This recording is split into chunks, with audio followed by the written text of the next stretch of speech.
Hello everyone, good evening সবাইকে। আজকে রাজমিস্ত্রিদের একটা ছোট্ট ভুলে আমার কতটা ক্ষতি হয়ে গেল।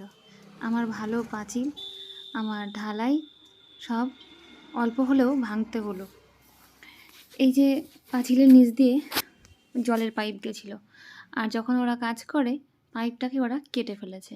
এই যে পাইপটা কাটা, এবার 8-9 মাস হয়ে যাচ্ছে, কিন্তু জল তো কলে আসে না, জল আসে পাইপের নিচ দিয়ে, পাঁচিলের নিচ দিয়ে জল আসে, দুদিকেই চলে আসে। এবার ওই পাইপটাকে ওই সকেটের দ্বারা আটকে রেখে চলে গেছে, কোনো কিছু সেফটি কিছু নেয়নি। এবার পুরো বাড়ি ভেসে যাচ্ছে। আজকে যাই হোক কোনো রকমে আমি আসল জায়গায় গিয়ে মিস্ত্রি ডেকে নিয়ে এসে কাজ করাচ্ছি।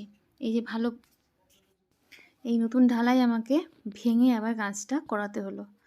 যাই হোক অবশেষে সব ঠিকঠাক হলো, আর কলে অল্প বিস্তর জলও আসছে।